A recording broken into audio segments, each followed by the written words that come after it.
안녕하십니까. 유안타에서 2차 전지 담당하고 있는 이안나입니다.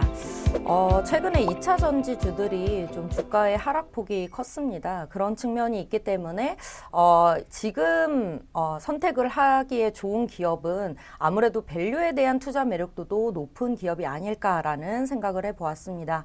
그래서 첨보라는 기업을 가지고 왔고요. 첨보라는 기업에 크게 세 가지의 투자 포인트 중심으로 말씀드리도록 하겠습니다. 첫 번째로는 LFP 배터리에 대한 수혜가 있다라는 측면입니다. LFP 배터리는요, 3원계 배터리 대비해서는 에너지 밀도가 다소 낮은 측면 때문에 EV 쪽에서는 채택률이 높아지기 힘들지 않을까라는 움직임이 시장의 의견들이 좀 있었습니다. 그렇지만 어느새 에너지 밀도가 정말 빠르게 올라왔고요. 2022년 기준으로는 킬로그램당 200와트시 정도 에너지 밀도를 기록을 했다면 2023년이 내년이 된다면은 킬로그램당 230와트시까지 올라오게 됩니다. 그리고 내후년인 2024년에는요, 260와트시까지 에너지 밀도가 올라오게 됩니다. 이 260와트시라고 하는 에너지 밀도는요, 우리가 3원계 중에서 니켈 함량 60%대의 3원계의 에너지 밀도와 같은 수치다라고 보시면 될 것 같습니다. 정말 빠르게 올라왔죠.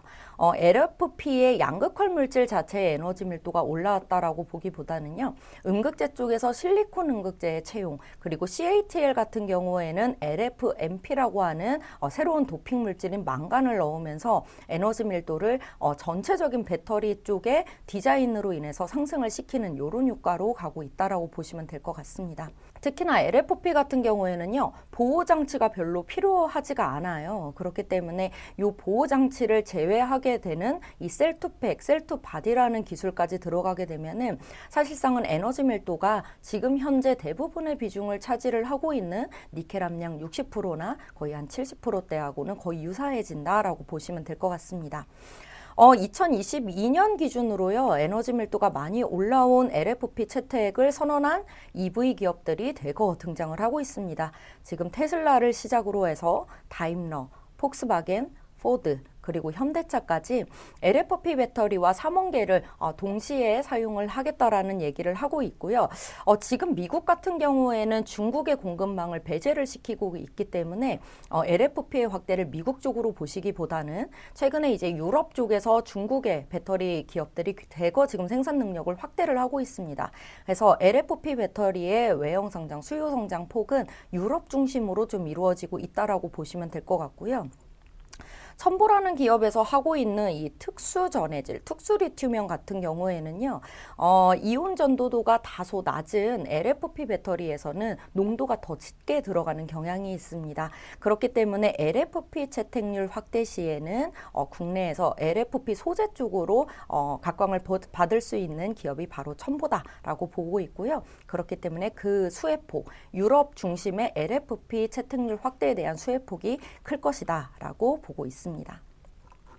네, 이렇게 유럽 중심, LFP 중심으로 올라가게 된다면 그럼 미국에서는 수혜가 없을 것이냐라는 측면을 볼 수가 있을 것 같습니다. 미국 쪽에서도 수혜가 있습니다. 지금 IRA로 인해서요, 전에 양극재하고 음극재 쪽의 수주 확대가 강하기는 했지만 그 다음에 생산 비중이 높은 전에 액 같은 경우에도 지금 중국에 대한 공급망을 좀 배제시키자라는 분위기로 돌아서고 있고요. 특히나 배터리 셀 기업 들 같은 경우에는 모든 소재 기반들을 국산화시켰을 때에 정말 향후에 IRA를 통한 크레딧 규모를 확대시킬 수 있는 그런 측면까지 갈 수가 있기 때문에 미국 안에서는 적어도 중국의 포션이 컸던 그런 소재 기업들 같은 경우에는 전부 다 국산화로 돌아서게 된다라고 보시면 될 것 같습니다. 사실 첨보가 하고 있는 특수 리튬이온은요, F전해질을 제외하고 다른 특수 리튬이온 쪽은 첨보 쪽에서 많이 독점을 하고 있는 경우가 많습니다. 근데 이 F전해질 같은 경우에는 일정 부분 중국의 비중이 좀 있었는데 이 부분을 배제를 시키고 이제 3원계 쪽으로도 첨보의 F전해질이 되고 이제 채택이 되는 이런 흐름으로 미국 내에서는 가지 않을까라고 보고 있습니다. 그래서 미국 내에서도 배터리 셀, 미국 내에 생산 능력을 가지고 있는 있는 배터리 셀 기업들 기준으로 해서요. 특수 리튬하고 첨가제도 동시에 하고 있기 때문에 이 두 가지 중심으로 수주 모멘텀이 내년부터 있을 수 있겠다라는 측면을 이야기해 볼 수 있을 것 같습니다. 그래서 유럽뿐만이 아니고 미국에서도 수혜가 있는 기업이다라고 보시면 될 것 같고요.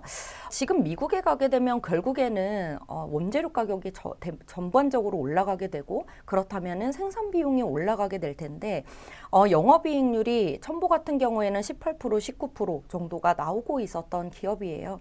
근데 내년에 만약에 미국 쪽의 수주가 늘어나고 그럼으로 인해서 미국향에 대한 향후에는 미국향으로 들어갔을 때 과연 이 이익률을 유지할 수 있느냐, 그리고 유럽 같은 경우에는 중국 기업들하고 또 경쟁을 해야 되잖아요. 이런 측면에서 이들이 여전히 이익률을 유지할 수 있느냐에 대한 이런 궁금증들이 좀 있습니다.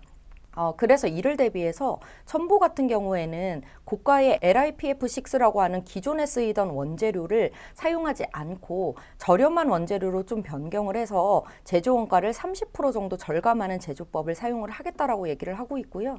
향후에는 이제 50% 절감에 대한 그런 제조법 공법을 사용을 해서 정말 한 18%, 19%대는 충분히 유지를 할 수 있고 정말 장기적으로는 20% 이상의 영업이익률을 유지할 수 있도록 많은 기술들을 가지고 있다라고 보시면 될 것 같습니다. 지금 30% 절감 제조법 같은 경우에는요, 내년부터도 적용이 되기 때문에 우리가 유럽이나 미국이나 특히나 국내 공장에서도 충분히 이에 대한 수혜를 보면서 이익률을 높게 유지할 수 있지 않을까라고 보고 있습니다.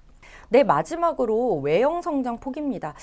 유럽도 좋고 미국도 좋은데 그럼 올해 대비 내년에 외형 성장 폭이 클까요? 라는 부분들도 굉장히 중요하겠죠. 실적적인 부분이죠. 내년에 외형 성장폭 매출 기준으로도 매출액 증가율 거의 한 65% 이상 나올 것 같고요. 영업이익 증가율도 65% 이상 나올 것 같습니다. 특히나 올해 같은 경우에는요, 증설에 대한 효과가 굉장히 미미했습니다. 근데 내년에 가게 되면은 거의 12,300톤 정도가 추가 증설이 되기 때문에 올해 기준으로 4,700톤 정도였거든요. 근데 이제 내년에 가게 되면은 17,000톤까지 올라오면서 외형 성장폭이 굉장히 큰 한 해가 될 것이다. 거기에 앞서서 말씀드렸듯이 원재료에 대한 절감 효과가 또 있기 때문에 여전히 높은 이익률을 기록을 하면서 다른 소재들하고는 상대적인 매력도가 조금 높아지는 이런 흐름으로 가지 않을까라고 보고 있습니다. 네, 그래서 마지막으로 지금 이 시점에 가장 좀 매력적인 기업이 아닌가라고 보여지고 있고요. 밸류 같은 경우에도 지금 2023년에 EBITA 기준으로 18.3배 정도의 투자 매력도를 가지고 있는 상황입니다. 그래서 낮은 밸류, 거기에다가 앞서 말씀드렸듯이 유럽과 미국 중심의 수혜, 그리고 증설 효과가 크기 때문에 외형 성장, 그리고 높은 이익률에 대한 매력도까지 합쳐지게 된다면은 지금 이 시점 가장 좀 매력도가 높은 기업이다라고 보고 있어서요. 목표 주가 29만 2천 원을 유지를 합니다. 네, 한 줄로 좀 요약을 드리도록 하겠습니다. 첨보하면은 정말 딱 한 줄로 말씀드릴 수가 있을 것 같은데요. 첫 번째로는 낮은 밸류. 지금 변동성이 심한 시장에서는 우리 밸류 좀 주목해보자. 내년 기준으로 EBITA 기준으로 18배를 하고 있는 기업 잘 찾아보면 없습니다. 그래서 굉장히 낮은 밸류가 매력도가 높은 상황이고, 그런데도 내년에 외형 성장 없다면 의미가 없겠죠. 증설 효과부터 LFP가 유럽 쪽에서 증가하는 효과, 그리고 내년에 수주 모멘텀 쪽으로는 미국 내 수주 모멘텀까지 모멘텀, 수익성, 그리고 낮은 밸류까지 한꺼번에 다 갖춘 기업이지 않나라고 생각이 듭니다. 네, 여기까지 첨보 말씀드리도록 하겠고요. 다음에는 더 좋은 종목으로 찾아뵙도록 하겠습니다. 감사합니다.